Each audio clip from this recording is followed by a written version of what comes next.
Hello, everybody. We're just waiting for the last few people to come in. My name's Louisa Mackenzie, and along with my colleague Rembrandt, I'm one of the organisers of the A Material World series at the Warburg Institute. We are delighted to welcome Ellen Sharman from the University of Oxford to talk to us tonight on making masculinity in Roman villa gardens, terraces, frescoes, and fountains, c. 1550 to 1600. Ellen is a DPhil student at Oxford University and is currently researching the relationship between elite masculinity and gardening culture in 16th century Rome. Her work explores the ways in which gender shapes and is shaped by landscapes and how this enables gardens to be read as critical spaces in which power is contested. She has published on the role of masculinity in the gardens of Cardinal Ippolito Due d'Este at Villa d'Este and beyond the early modern period, as well as on the subject of the post-war masculinity crisis in the James Bond novels. Ellen, would you like to share your screen? Thank you.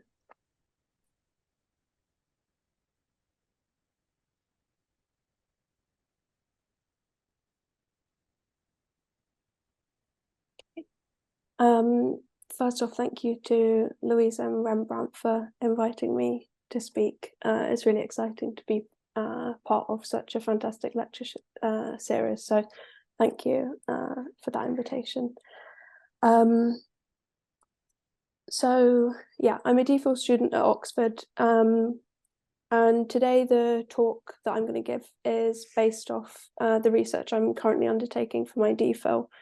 It's going to touch on a number of ideas which I began to think about in the article Louisa mentioned, which was based off of the work I did for my MA, and also some of the ideas that I'm kind of ruminating over now that I'm beginning to write up my DPhil. So my doctoral research explores the ways in which Rome's culture of monumental gardening in the latter half of the 16th century both shaped and was shaped by the masculine self-fashioning of their cardinal patrons. I think about this in my research thematically, addressing multiple elements of what it meant to be a cardinal as opposed to a woman or any kind of secular elite male of a lower class, and thinking about how these elements were encoded onto the landscape. More widely, my dissertation thinks about the ideas of monumentality, cost and scale, humanism, and the influence of ancient history, and also ideas about men's roles in the natural world, as well as water and virility. And today I'm going to be kind of honing in on a few of the more material aspects of the gardens which spoke to these ideas. First off, I'm going to be looking very briefly at this map. Then I'm going to be thinking a bit about the role of terracing, then frescoes, and lastly fountains. Magnificent villa gardens were essential to the construction of elite male identities among princely cardinals in 16th century Rome. Garden patrons went to extensive lengths to secure specific vantage points of Rome and its surrounding regions. The importance of viewing landscape was constantly emphasized by the creation of raised terraces, the miniaturization of space into sculptural diorama, axial paths leading to views of distinctive topographical features, and the visual possession of Rome from large garden balconies. These moments of visual awe were also showcased in internal frescoes, and increasingly throughout the 16th century, images of magnificent gardens became important commodities in and of themselves. The iconography of the Roman landscape, tied to ancient mythology and Judeo-Christian traditions, encouraged strong bonds to landscape by cardinals seeking to exert their power over the eternal city and the fiercely competitive papal court. In this talk, I'm going to firstly think about the representation and creation of landscape views, and then proceed to zoom in on the use of terraces and fountains, thinking about how gardens were designed to express and naturalize the idea of masculine command by a group of elite male individuals. I will argue that these landscape views, terraces, and the emergence of axial sightlines in formal gardening culture was used as a means of asserting dominance in and around Rome, and that control over water as a physical and symbolic resource added to the normalization of powerful individual men assuming control over natural materials in the region. I'll consider how the transformation of views into possessions enabled princely cardinals to use monumental gardens to embody and curate distinctive visions of elite male power. I will argue that these allowed gardens as spaces to speak to the power of their patrons in a way that celebrated characteristics of control and power essential to the image of the princely cardinal in the Counter-Reformation, and was essential in their role of supporting the ultimate patriarchal institution in Rome, the papacy. So I just want to start off by drawing your attention to this map.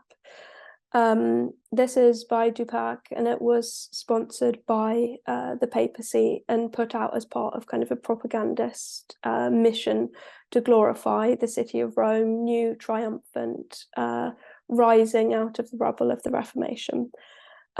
Desire, subjectivity, and scale are all important things here, and show that gardens were of significant importance to the way that papal Rome was seeking to represent itself in this period. In this image, Rome is almost entirely accurate when overlaid by a modern satellite photo. However, the gardens in the areas at the bottom right-hand side of this map are often twice as large as they should be. So you can see the bend in the Tiber almost perfectly maps on to this image when I've kind of rejigged it around. But the gardens, which is the main areas in which cardinals were building their kind of luxurious gardens within the Aurelian walls, huge, really, compared to what they should be if it was accurate. There was a real scope for cardinals and other elites to build on the periphery of Rome, and cartographers used this to highlight innovatory sites in the green belt to the northeast of the city. The prominence of villa gardens on these maps calls into question the idea of the natural and the urban as diametric opposites, and encourages us to view both ideas as intertwined, not interdependent ideas. Interdependent ideas. The ideas of otium and negotium, for example, based on ancient principles about male occupations, business in cities, and rest in the rural countryside, becomes more porous when looking at the proliferation of gardens in central Rome. These sites would have been easily walkable for those living in cramped apartments along the Tiber, just as they would have been for cardinals to use their carriages to migrate from the more kind of densely urban areas out to the gardens. Here is some kind of just a handful of images, really, of the detail that cartographers were going to represent gardens in this period in map making. On the bottom left-hand corner, we have an image of the Vatican Belvedere garden, which is one of the prototypes for this kind of formal terracing within the city and above various gardens of cardinals. And you can see the planting layout. There's quite a meticulous effort to represent what this looked like. And villa gardens, unlike palazzos themselves, were sites where interactions between citizens, tourists, dignitaries, and other people circulating in Rome could interact, with cardinals mediating these sorts of interactions through their patronage. Crucially, they were all described as interacting through pleasure and leisure, and these ideas were used to bring a new kind of power to the idea of the cardinal beyond a religious function. They were a bringer of peace and delight as well as cultural splendor. The emphasis on renovatio and rebirth of the city of Rome paved a way for the burgeoning Renaissance villa form. Pope Nicholas immediately issued an edict after his election in 1447 that tax exemptions for everything other than war should be granted to anyone who built a house on the Rione of Monti, which set the stage for the later villas of the Monte Cavallo, which you can see in the top right-hand image. This was done to encourage those who inhabited the bend in the Tiber to leave, preventing the overcrowding of an area susceptible to malaria, plague, and flooding. In a bull dated to December 2nd, 1516, Leo V confirmed and extended the provisions for those developing and embellishing their villas in and around Rome more generally.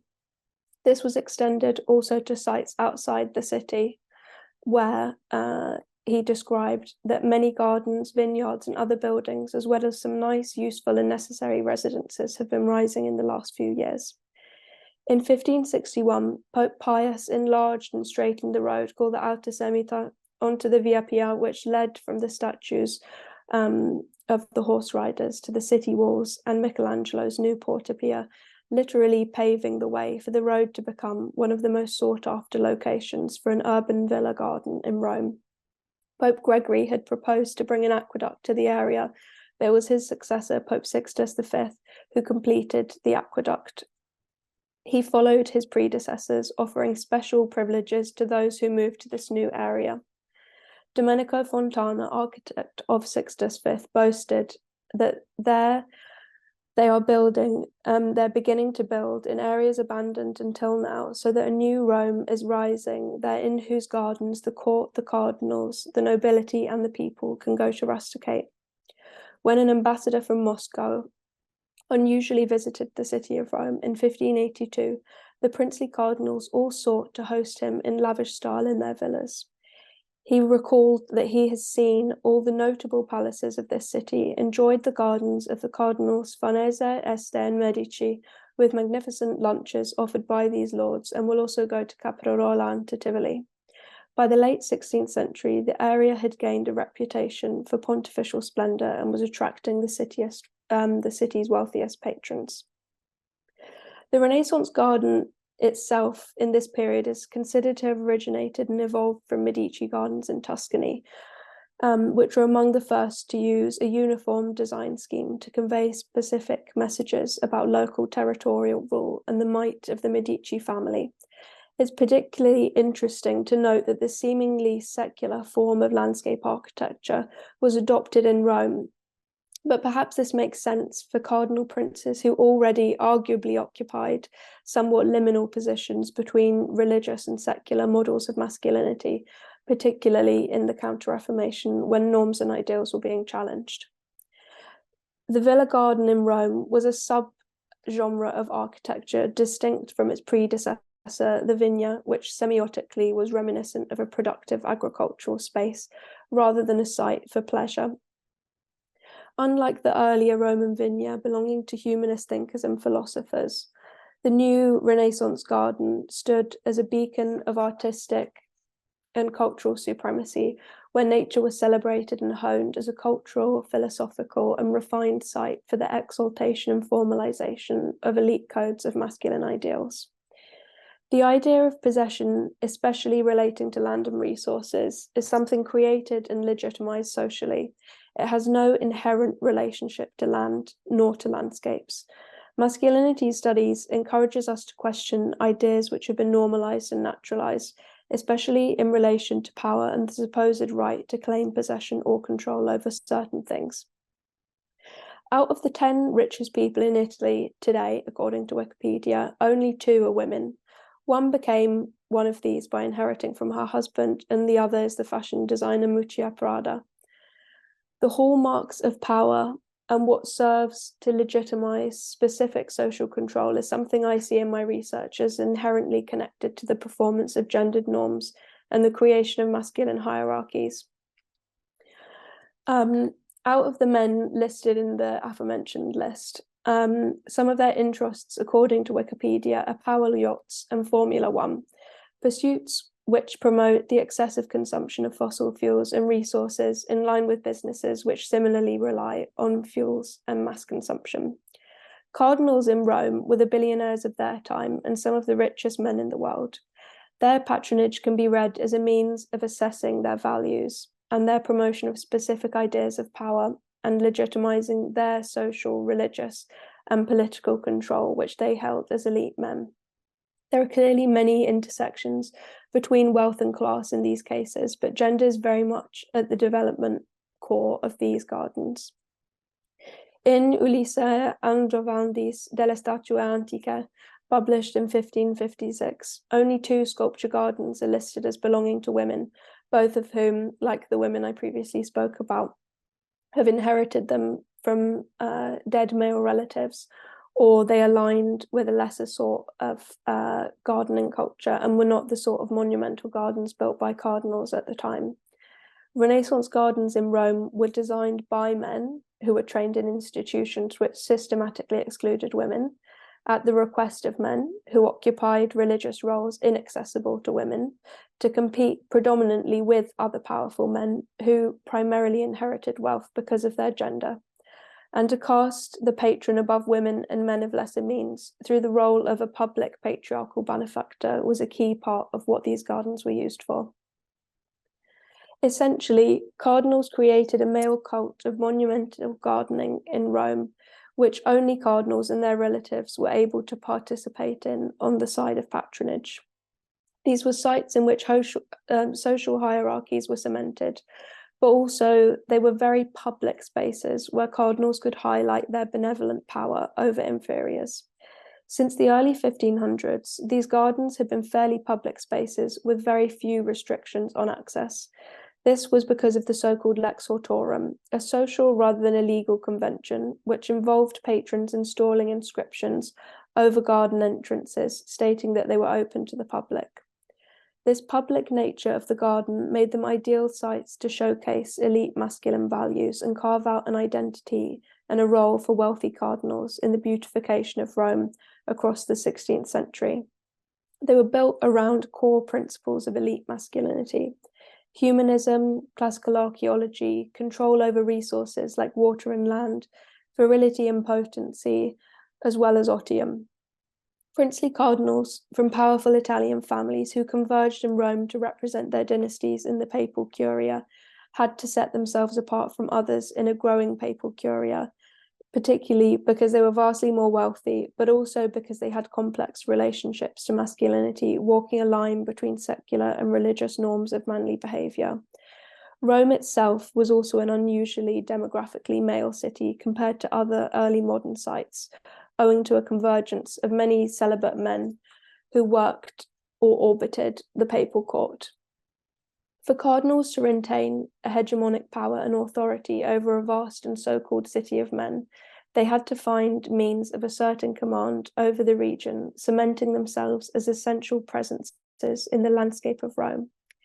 Especially given the numbers of religious and cultural tourists which flocked to Rome every year, it was essential that cardinals presented images of splendor and control in the wake of the Counter-Reformation. This is a unique period which witnessed the increasing powers of cardinals and their roles within congregations, seeing their ongoing importance as cardinal protectors to other powerful nations and needing to show a powerful and united front throughout Europe and the rest of the Catholic and non-Catholic world. Within this, however, it was essential that each cardinal maintained their own individual identity so as to ensure that individual power would be able to shape the political occurrences at court to try, at least, to serve their own personal and dynastic interests. While it's perhaps more obvious as to how numerous sculptures of heroic male deities and river gods with flowing basins of water connected to classical design schemes belong to the realm of masculinity studies, land as a tool of shaping the aesthetics of power is just as important when it came to establishing specific models of male patronage in garden design. To convey these values through landscape, architecture involved the sculpting of land to convey power and masculine dominion over the region. Vision, in particular, as a tool of ordering land and establishing hierarchies was essential to this process. I'm not going to go into forensic detail about the historical development of axial sightlines or linear perspective in the Renaissance, but what is important is that scientific and artistic fields which systematically excluded women decided that the best way to guide and sculpt the eye through land was linear order and principles of Platonic geometry. In communities such as the indigenous people of the Amazon, straight lines rarely exist in gardening culture, and mostly gardens are built in circle patterns around residences. The use of straight lines and Platonic geometry in Renaissance gardens represents the imposition of a specific set of social ideals developed by Renaissance men from ancient principles about the right or so-called true way to build. So now I'm going to talk a little bit about visual pleasure and the norms established around that in this kind of cult of gardening. The hallmarks of power and what serves to legitimate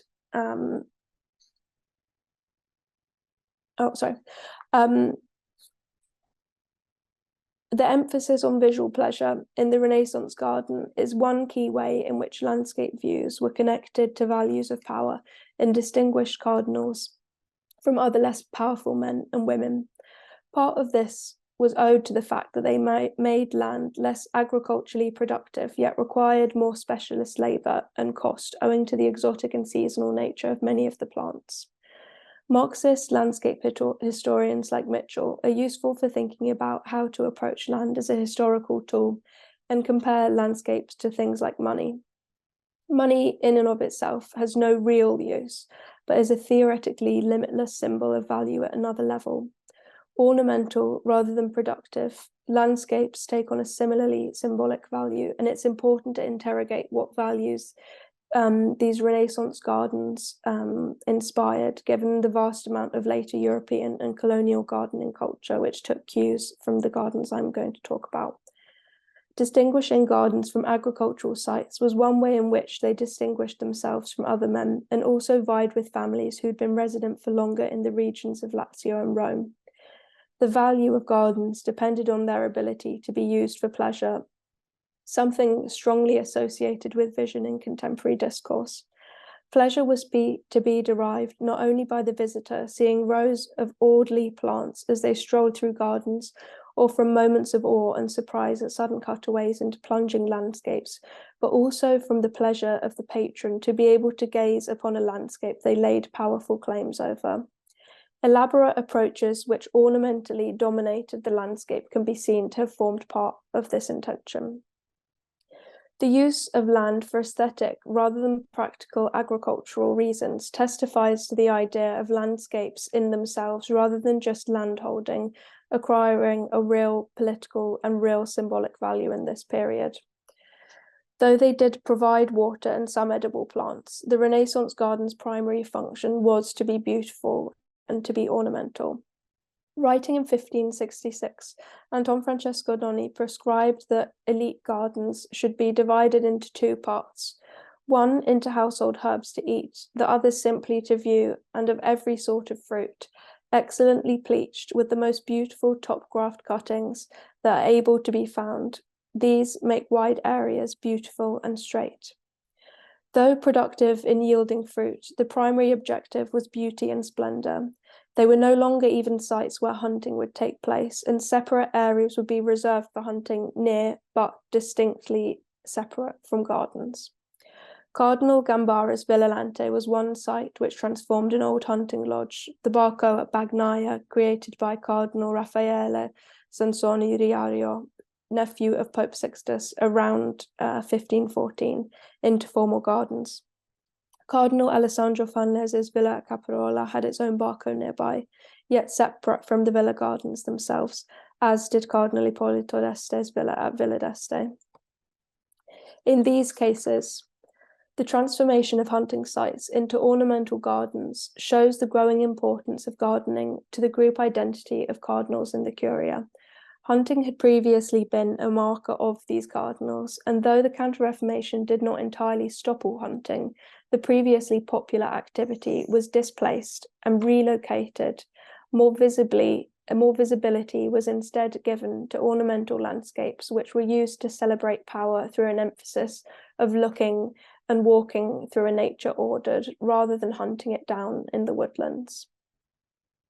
In villas, images of newly ordered landscapes were recorded on walls internally and acted in dialogue with the experience of the space outside.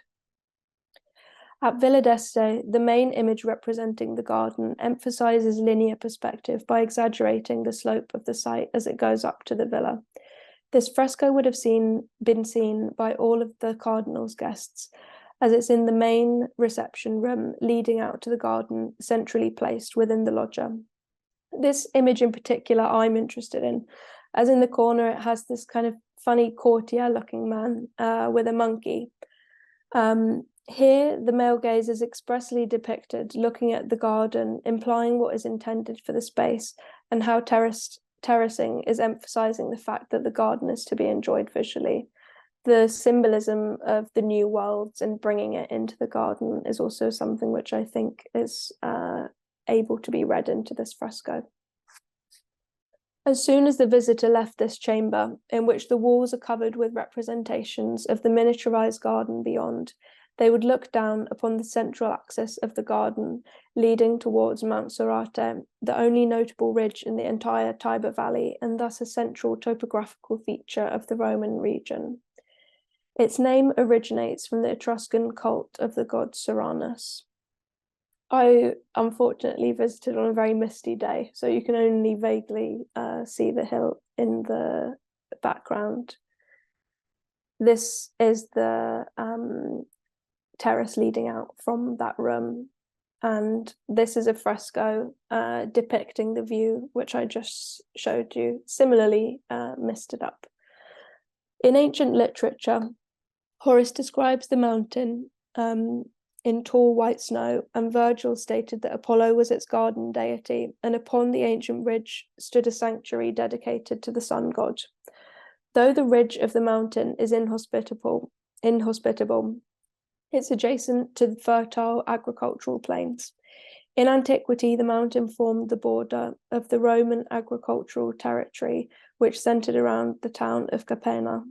This region was connected closely with Rome, where commodities such as wine, grains, oils, wood, and other materials flowed down the Tiber, alongside which ran the Via Tiberiana. This was a motif of regeneration Ippolito was keen to promote in the entire symbolism of his garden. With the flowing of the water from the so-called Fountain of Tivoli and the Alley of 100 Fountains, miniature ships adorned the long alley, symbolizing the produce which flowed from his regenerated region at which he was the governor and flowed towards Rome. In this image as well, you can see the kind of classic pastoral motifs, farmers, and playing on this idea of mirroring what's going on outside, but trying to draw your attention to specific things such as the fertility of the landscape. Montaigne wrote that Villa d'Este's position in the mountains makes its situation and view very rich, for it commands an immense plain in all directions and Great Rome itself. John Dixon Hunt proposed that the gaze, the control was the control of territory through spatial vision, and the axial lines of villa gardens lead us visually throughout a garden towards distinctive topographical features like mountains, wildernesses, or feudal territory for dramatic effect. It's clear that this adds symbolism to the idea about control over territory, but the fertility of territory was just as important. I, in my research, argue that this was a proxy through which cardinals could exert claims of abundance, fertility, and virility through perhaps more celibate, friendly means. Here again is just another image of the view from Villa d'Este out to the mountain. Now I'm going to think a little bit more about the specific role of frescoes in this idea of terraces and what they meant in terms of power and beauty. Though being master of a productive and fertile region was important, the productivity of a garden itself was considerably less important in the sources that we have. The idea of the garden as being aesthetically beautiful and productive for pleasure itself was perhaps more important in reflecting the competency of a cardinal's patronage. Their taste was a barometer of power, and the extent to which a garden pleased its visitors a marker of how well versed the patron was in the male art of garden design, or at least in choosing someone who could execute it. In 1556, Aldrovandi said of the villa of his patron, Cardinal Ridolfo Pio di Carpi, that this beautiful garden is a unique example of which all should take heed, and as a model who have the desire or thought of making a villa in the country which will give them pleasure. Not only does this describe the garden as an exemplary model by which men could compete to outdo one another, it also attaches the term villa explicitly to the idea of desire and pleasure, and implies that this is something to be commanded by the will and desire of patrons. The legal and practical arrangements of gardens reflect this ideal. In the rental contract drawn for Cardinal Ferdinando de' Medici's use of his villa in Rome, certain privileges and rights were left to the leaseholders regarding the land and what was built on it. The contract specified that if the leaseholders wished to reclaim the land, they would have to pay for any of Medici's additions considered pure embellishment and decorative, but not for those considered economically productive. The importance of visualizing space and of landscape views was essential to this legal deal, as the Medici cardinal commissioned 3 frescoes of his villa from Jacopo Zucchi in 1576. One showed the villa and in the past before his purchase of the site. The next showed the present state and an ornamental planted garden, and the third showed a proposed vision for a monumental fountain approach. The proposed vision is the image here, which has this giant ramp, which, if you've been to Rome, you'll know is certainly not in front of this villa, nor is there a fountain. And in fact, he would have had to knock down residential architecture to build this, which he wasn't granted the permission for in the end. The fresco not only performed a legal historical function or a desire of a dream, but captured an achievement or an intended achievement of Cardinal de' Medici to testify to future generations that his desire for ornamentation was executed to his will. This proposed monumental fountain and ramp added to the facade of the villa was personally approved by Pope Gregory, who stated it was in the interest of the Garzoni, to whom the land now belonged, and his descendants, and for the great ornamentation of the city, but in the end it was feasibly impossible.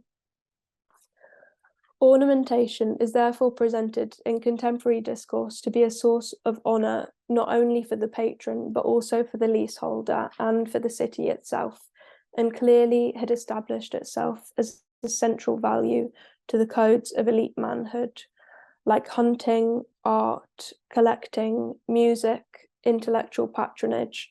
Gardens were now part of the semiotic language of elite patronage, which intended to reveal the magnificence of their patrons. Balconies and walls on the peripheries of these terraced landscapes, as well as the gaps in walls, facilitated the ability to stand and look out. In relation to architectural balconies in buildings themselves, Cowan has argued that every balcony was a personal stage, and nevertheless suggests that balcony arches provided a permanent architectural response to the ephemeral displays created for papal processions through the city. These themselves were steeped in the rich symbolic meaning of the ancient triumphal procession. Furthermore, there's this idea that the positioning of balconies, like coats of arms, tended to be arranged to ensure maximum visibility in relation to the surrounding city fabric. In the context of the garden, I would argue that these balconies were liminal spaces on the edges of gardens used to mediate between the personal realms of the patron and the communal space of the city below, offering visitors a chance to role play as the patron commanding the city as it unfolded before them. Anna Kaplan, in her discussion of the male gaze in cinema, argues that film stars in Hollywood provided ego ideals through whom audiences could project themselves in order to experience glamorized or alternative lifestyles. I think these moments of pause and views in gardens would have enabled visitors to similarly perform the same kind of ritual of surveying land around and below them from a privileged vantage point, aligning their own experience of time and space with that of the ruling elite men of the city. These more liminal spaces on the edges of terraces therefore allowed those within the garden to participate in the city whilst being removed from it, through a literally elevated position. This question, or these questions, of who looks, for how long, and how, are all something to think of in terms of how the fabrication of the garden defined specific experiences of power. This image here is from the Villa Medici, and I didn't capture it at the angle to show this, but one of the main axes of this garden leads towards a vision of the Vatican and the Vatican Palace, which was obviously in this period something that the majority of cardinals were trying to work their way towards. Now I'm going to discuss the idea and the image of labour in these gardens as something that was in and of itself considered a sort of material possession by cardinals. So though gardens use terracing as a key means of ordering vision and directing the movement of those within gardens so as to lead them to specific moments of reveal and awe, as a design feature, they functioned like shelves upon which patrons could display their patronage. The architect could showcase the design, the engineer could celebrate their skill, and physical labour needed of the workers could be accentuated, especially in a period which placed a heavy emphasis on the culture of collecting. Garden spaces and terracing itself acted as a collection of physical sites to display to the visitor like curiosity cabinets filled with engineering skill and exotic plants.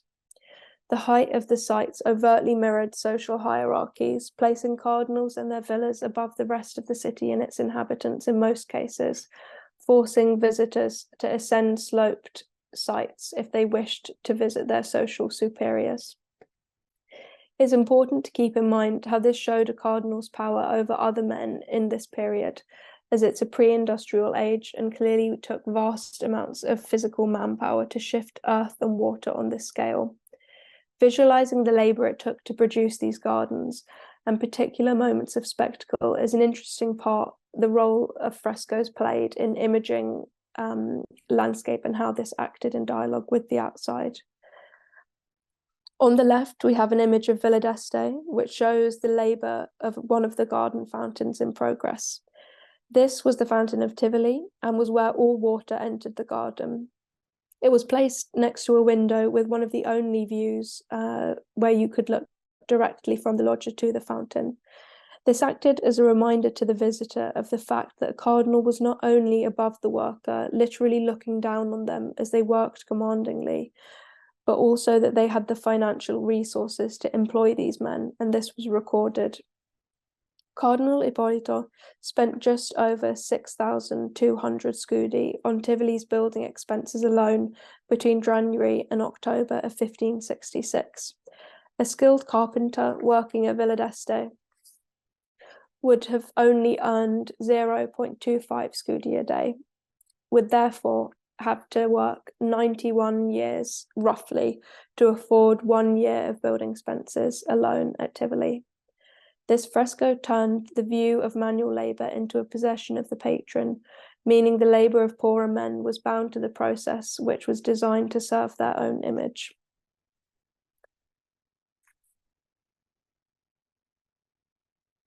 In the Room of the Gods, one of the frescoes, the image of labour, kind of on the flip side of that, is shown as something heroic, where the gods are dressed up as men who would be working in the gardens with their tools and kind of given these elevated positions of honour. So there's somewhat tricky or interesting relationship between the idea of labour, where in some ways it's looked down upon but wanted to be remembered, and in other ways is kind of shown as a heroic virtue.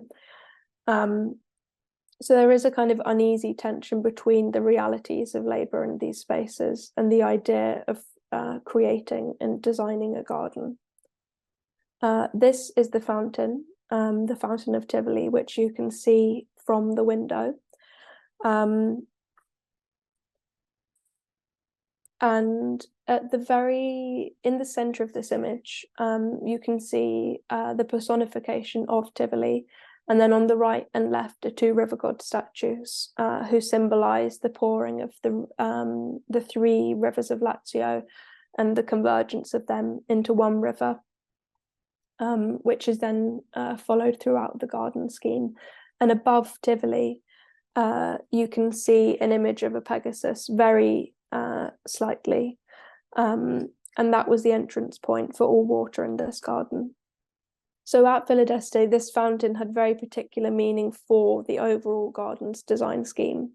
The Pegasus and Fountain of the Muses, with personifications of Tivoli herself, was the primary entrance point for a new canal which brought extra water into the garden needed to sustain the numerous and vast quantities of water to provide the site with its splendid water features.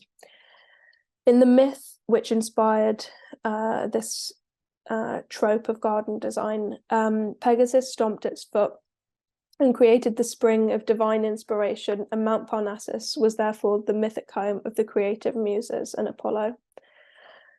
Though life-sustaining and essential in regenerating Rome, in any city in early modern Europe, water was also closely associated to phallic imagery in early modern culture, interchangeable with semen, urine, wine, or water in paintings and bawdy jokes.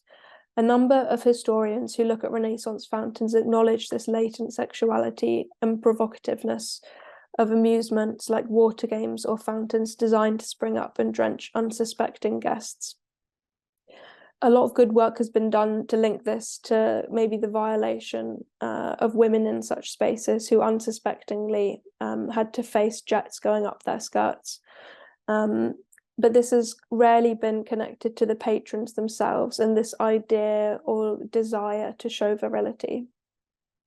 Simons has argued that in early modern Italy, masculinity was long characterized by a set of penile acts centered on the capacity to cast forth bodily fluids, and as such, fountains, especially when decorated by sculptures of male deities or powerful jets, can be interpreted as literal projections of virile power on behalf of their patron. Watering the garden was a common metaphor for sex and was used in a novel published in 1554, contemporary to this garden, when alluding to sex between a young girl and a gardener. This common turn of phrase reflects how in contemporary thought, water in gardens was already symbolically charged as a sexual and virile element. This already conflicts the idea of celibacy in the papal curia, as perhaps this was quite an overtly provocative statement on the part of garden designers as well as their patrons, even if it was a latent claim. Lazzaro connects personified river gods to the fertility of nearby land.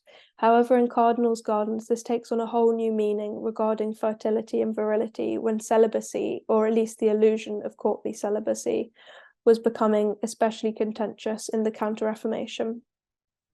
Here at Villa d'Este, Ippolito himself had 2 children, but they were kept separate, and the account books and payments regarding their education were kept at the family court in Ferrara, very, very far and separate from his role as a cardinal in Rome, where she doesn't appear in the household finances. Showing fertility and potency at the papal court seems to have occurred in garden culture in a way it couldn't occur through legitimate marriages, something which would be used by most secular elite men to secure power and dynastic repute. Here is a detail of the Fountain of Pegasus, which I was quite shocked when I arrived at Tivoli to see this. It has like a large penis sculpture, and the entire body of the horse is kind of this erect, veiny torso, which seems overtly crude to me in a garden created by a cardinal, but fits with the bawdy jokes being used at this time. The Pegasus fountain more generally becomes a trope in this period and in many Renaissance gardens, as does the idea of creating a new Parnassus of one's own. This is something I'm going to be exploring a bit more this summer when I go on fieldwork in Rome. But I feel like this idea of virility and the Pegasus is something that hasn't been looked at enough. Because we often overlook these kind of more latent images in favor of how this relates to wider classical ideals and the idea of culture and reclaiming culture. Lastly, I just thought that I'm yet to write up this section of my dissertation, but I thought I'd end briefly on a case study just to show how one of these sites can be used to illustrate more broadly ideas about masculinity, but also linking very specifically to patrons. So this here is an image of the Villa Medici built by Cardinal Ferdinando de' Medici, who would eventually return home to Florence upon the death of his brother and become the new Grand Duke of Tuscany. Ancient history generally, even beyond myths, were used to cast patrons as inheritors of an ancient patriarchal tradition of elite male governance in the city of Rome. Here at Villa Medici, the site was directly placed above the Augustan Areopagus, as well as the mausoleum of Augustus and the Campus Martius, which in the ancient world and in all of the texts people were rediscovering at this point kind of became a blueprint of civic majesty at the behest of the patrician and senatorial class. Medici commissioned this frieze, directly taking a section from the Areopagus to decorate the lowest panel, which is a closer image on the right. This was the closest to visitors, closest to the ground, technically closest to everyone walking around, and the most in line with all of the other symbolism relating to himself as an individual man. If you look at the central image, in the very center of the entire design frieze at the bottom where you would have walked around, there's a model statue of Mercury. Ferdinando was a patron of science. He saw himself as a scientist, also an astronomer, also an astrologer. He was born under Leo and took that as a sign that he was going to become the Grand Duke of Tuscany, which he eventually did after his siblings were poisoned, potentially by him, but that is just a rumor. And he took these two classical sculptures of lions and placed them on either side of this god of science, who's pointing up at this frieze, which he had designed basically by raiding and paying a premium on architectural, on paying essentially tombaroli and also sponsoring archaeological missions to try and find these friezes to decorate his villa. I just wanted to show this kind of as an example of how just one image of the garden facing part of this kind of statue wall can be showed to connect directly to the individual characteristics of this man and what he thought made up his power. So to conclude, the physicality as well as the symbolism of terraces, frescoes and fountains was essential in the creation of gardens and their desirability. To be a patron to a monumental garden in Rome was a chance to stake one's claim over the city through command of territory and landscape, extending the idea of possession and dominion as far as the eye could see. The idea of being king of the castle gave patrons a feeling of commanding all that they saw, and the lengths they went to build sites which facilitated this, and then commission frescoes to remember and testify to this power, accorded to the fact of viewing a garden and beyond was something that meant power in this period. Garden building, just like hunting, art collecting, or other forms of artistic patronage, worked to create a semiotic language of elite male virtues which cardinals endeavoured to embody and project to the rest of the world as they flocked to the heart of Christendom, as it sought to re-establish itself as glorious in the wake of the Counter-Reformation. Seeing landscapes and gardens as spaces where gendered hierarchies were inscribed and encoded reminds us to be more critical of space, its construction, and its uses. These were, after all, sites where the vastly wealthy and elite men of Rome sought to establish themselves in their own power, competing with their peers to best embody ideas of male command over society and the natural world. formal gardens in colonial settings testify to the idea of reordering space to fit a very specific European idea of linear perspective that's been used to impose visual order on societies by powerful men. Acknowledging the role of masculinity in this process helps us critique the ways in which land is and was used, and how gardens are not neutral or natural spaces. Thank you. Thank you very much for that detailed lecture. We have some time for audience questions now. To ask a question, you can do one of two things. You can navigate down to the reactions button in the bottom toolbar and select raise hand, and then I will invite you to ask your question. Or you can put your question to me in the chat and I will read that out if you don't want to ask your own question. In the meantime, while people are getting themselves together, I do have one particular question myself. It might be outside the scope of what you're looking at, so feel free. I wondered if you had any records of non-elite responses to these gardens, because obviously what you've presented is looking at them very much from the elite point of view and the patron's point of view. I believe, although I'm not an expert, in the case of Tivoli, I believe that he had quite a few legal disputes with people in the local area about relocating certain properties and things like that to expand the gardens. I don't know if you have any particular records of how the non-elites responded to these spaces. Yeah, I mean, that's one of the main ones, actually, because there are legal court records of the citizens of Tivoli trying to take Ippolito to court because he's essentially halving their water supply for a while he's trying to build his garden.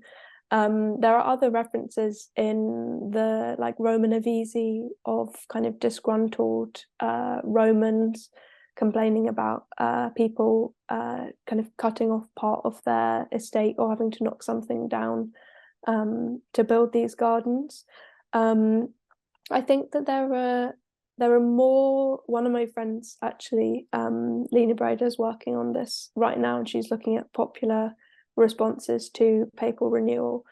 So she could probably answer it better than me. But I think in my case, with these gardens, a lot of them are being built on basically ruinous sites where there wasn't necessarily anything before other than the ruins of ancient villas. So a lot of them are kind of like hitting the motherlode basically of antiquities rather than having to knock down popular residences.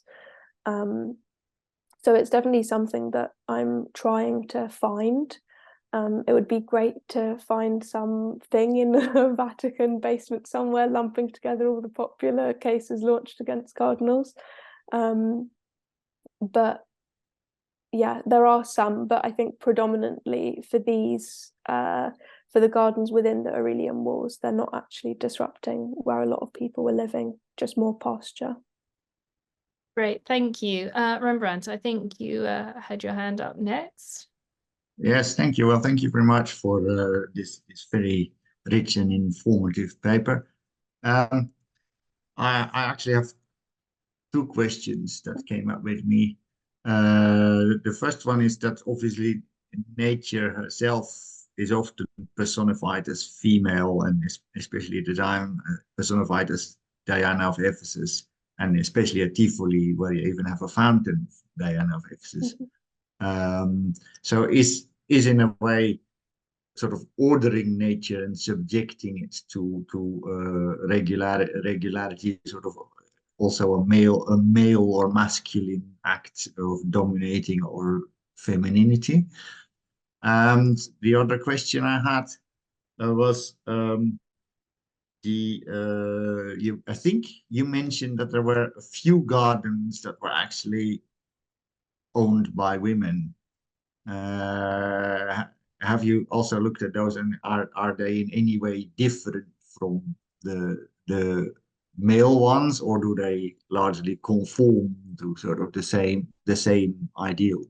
Can I start with the second one? Yes, that's slightly easier to So the two gardens I mentioned, they're not even necessarily gardens, they're Right. statue courts gardens. So Mm. it's kind of part of this.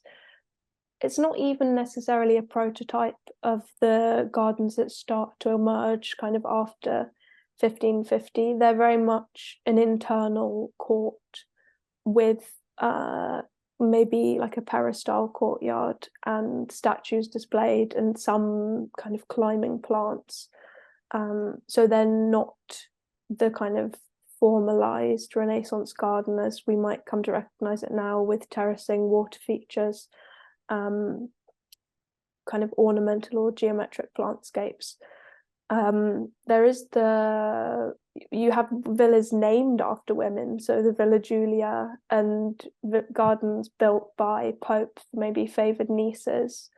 But the patronage of gardens in Rome in this period is exclusively male. So it's kind of, I mean, this is why I often compare it to hunting, because it really is a select group of men participating in this, who have all the rigmarole, who have all the tools at their disposal, who patronize humanists to design these gardens for them. So it's really this, it would be very hard for a female patron to design a space like this. Even people always, look at Isabella d'Este as an example, as like a female example. She she could have, but she didn't, because there's so much systematic exclusion around this form.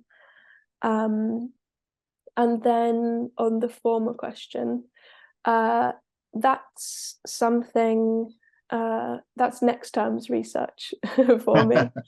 I'm interested a lot in this idea of like a feminized natura image in the garden and what that means.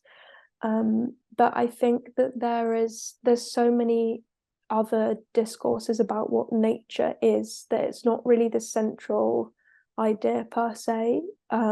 There's this idea of the third nature, which you might have come across in this period, which is basically derived from ancient principles, but two different texts emerge in this period, which both present this idea of art and nature come together through human intervention to create a third nature, which is almost genderless. If you think of art as something that's kind of more masculine in the period, and nature as something more feminine, to create a third nature, I find it interesting, the parallels between a third gender or cardinals, wearing dresses, being men, supposedly celibate, which is a rite or ritual of manhood in this period for a lot of secular men. So I think that there's this almost actually the opportunity to think about trying to create a overarching idea that is entwining masculinity and femininity together through intervention.